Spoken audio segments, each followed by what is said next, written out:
जय शिवराय। आंबेगाव तालुक्यातल्या एका अंगणवाडी सेविकेने रेश्मा पारधी यांनी शालेय पोषण आहाराच्या संदर्भामध्ये एक व्हिडिओ सोशल मीडियावर पोस्ट केला आणि त्यांनी सोशल मीडियावर हा व्हिडिओ पोस्ट केला म्हणून त्यांच्यावर निलंबनाची कारवाई करण्यात। खरं तर ही निलंबनाची कारवाई निषेधार्ह आहे।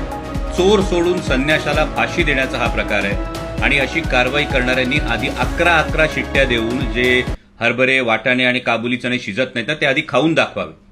म्हणजे कदाचित कागदी घोड्यांच्या मते, कागदपत्रांच्या मते या अंगणवाडी सेविकेचा, या भगिनीचा मार्ग चुकला असेल, पण तिचा हेतू काय होता हा जास्त महत्वाचा आहे। या संपूर्ण शालेय पोषण आहाराची खरेदी राज्य स्तरावर केली जाते आणि त्यामुळं या भगिनीवर कारवाई करण्याआधी हे जे कोणी ठेकेदार आहेत, हे जे कोणी पुरवठादार, कंत्राटदार आहेत, ते पुरवठादार, कंत्राटदार आणि या शालेय पोषण आहाराच्या साहित्याच्या गुणवत्तेची तपासणी करणारे अधिकारी यांच्यावर आधी कारवाई करण्यात यावी अशी मी माननीय मुख्यमंत्री महोदयांना विनंती करतो। आणि मग त्यानंतर हे जे काही शिस्तभंग आणि इतर जे कागदी घोडे आहेत हे त्यानंतर नाचवावेत अशी माझी कळकळीची विनंती आहे। कारण काल सुद्धा जुन्नर तालुक्यामध्ये काळवाडी इथल्या शाळेच्या पोषण आहाराच्या संदर्भात तक्रारी होत्या। शालेय शिक्षण समितीची बैठक सुरू होती आणि जेव्हा माल सप्लाय करणारा टेम्पो तिथे आला तेव्हा ग्रामस्थांनी या टेम्पोतल्या साहित्याची तपासणी केली। त्यातली हळद आणि मिरची पावडर यामध्ये भेसळ असल्याचं ग्रामस्थांच्या निदर्शनास आलं आणि ग्रामस्थांनी अजूनही तो टेम्पो पकडून ठेवलेला।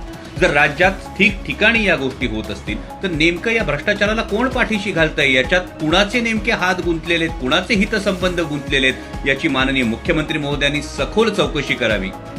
कारण जर देशाच्या भविष्याशी, या लेकरांच्या आरोग्याशी खेळून 4 पैसे काळ्या मार्गाने कमवण्याचा जर या ठेकेदारांचा किंवा यामध्ये जे गुणवत्ता तपासणारे अधिकारी आहेत त्यांचं दुर्लक्ष होत असेल तर माणूस म्हणून घ्यायला आपण कितपत पात्र आहोत याचा विचार करण्याची गरज आलेली आहे। या भगिनीच्या पाठीशी आम्ही ठामपणे उभे आहोत, त्यामुळे तिच्यावरची निलंबनाची कारवाई मागे घेऊन उलट तिचा सत्कार करण्यात यावा, कारण तिने एवढ्या मोठ्या भ्रष्टाचाराला वाचा फोडलेली आहे। आणि जर या पद्धतीनं आवाज उठवणाऱ्यांचा आवाज दडपण्याचा प्रयत्न झाला तर मग या विषयात सुद्धा आंदोलनाचा पवित्रा घ्यावा लागेल।